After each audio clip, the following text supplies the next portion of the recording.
Salut! On s'est tous déjà envoyé un email. Mais est-ce qu'on s'est déjà demandé comment ça marche vraiment? Quelle est la magie derrière tout ça? Eh bien aujourd'hui, on va lever le voile sur les règles secrètes d'Internet. On va parler du véritable mode d'emploi de notre monde numérique, le fameux modèle TCP/IP. C'est quand même fou, non? Comment un simple clic peut envoyer des infos à l'autre bout du monde en une fraction de seconde? La réponse, en fait, elle se cache dans un ensemble de règles. Des règles qu'on ne voit jamais, mais qui sont hyper puissantes et qu'on utilise absolument tous les jours. Pour bien comprendre, on va décortiquer ce système couche par couche. Alors voilà notre programme. D'abord, on va voir ce que c'est que ce fameux langage universel d'Internet. Ensuite, on va plonger dans les 4 couches du modèle, application, transport, Internet, et pour finir, la couche liaison. Allez, c'est parti. Bon, on attaque par les fondations. Avant de se lancer dans le détail de chaque couche, il faut vraiment piger pourquoi ce modèle est si crucial. En fait, il est aussi essentiel à Internet que la poste l'est pour notre courrier papier. Pour faire simple, le modèle TCP/IP, c'est la langue que tous les appareils sur Internet parlent. C'est leur langue commune. Sans ça, imaginez le bazar. Ce serait une sorte de tour de Babel numérique où aucun ordinateur, aucun téléphone ne pourra se comprendre. Le chaos total, quoi. Et pour que ce soit bien concret, on va utiliser une analogie toute simple, celle de la poste. Chaque étape de l'envoi d'une lettre, de l'écriture jusqu'au camion de livraison, eh bien tout ça a son équivalent dans le modèle TCP/IP. C'est une image à garder en tête, elle va vraiment nous aider pour la suite. Allez, on attaque la première couche du modèle. On commence par le sommet, vraiment au niveau de l'interface, celle avec laquelle on interagit tous les jours. Quand on écrit un mail ou qu'on tape une adresse dans son navigateur, eh bien on est pile poil là dans la couche application. C'est un peu comme si on était en train d'écrire notre lettre. C'est vraiment cette couche qui prépare le message avant qu'il ne parte pour son grand voyage sur le réseau. Ces acronymes, ça doit dire quelque chose à pas mal de monde, non? HTTP pour le web, SMTP pour les mails, ce sont ça les protocoles.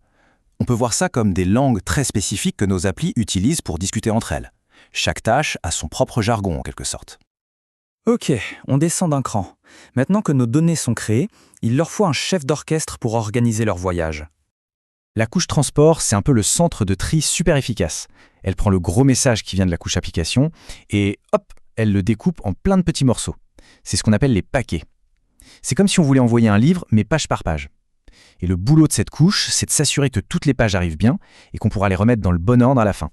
Et là, on touche à un compromis super important sur Internet. D'un côté, on a TCP, lui, c'est le courrier recommandé. Il vérifie tout, il garantit que chaque paquet arrive à bon port, c'est parfait pour un email évidemment. Et de l'autre, on a UDP. Lui, c'est plutôt la carte postale. Ça part super vite, mais on ne vérifie pas si c'est bien arrivé. C'est top pour le streaming vidéo ou les jeux en ligne, là où perdre quelques infos, quelques pixels, c'est pas la fin du monde. Bref, c'est soit la fiabilité, soit la vitesse. Tout dépend de ce qu'on veut faire. Ok, nos paquets sont prêts à partir. Maintenant, il faut leur coller une adresse et leur tracer une route. C'est à cette étape qu'on met l'adresse sur l'enveloppe. Chaque petit paquet reçoit son adresse de destination grâce au fameux protocole Internet ou IP. C'est vraiment le GPS du monde numérique. C'est lui qui va guider chaque paquet à travers l'immense labyrinthe qu'est Internet. L'adresse IP, c'est donc l'équivalent de notre adresse postale, tout simplement. C'est un identifiant unique qui dit au routeur du monde entier « Eh, ce paquet, il va là ». Sans ça, nos données seraient complètement paumées.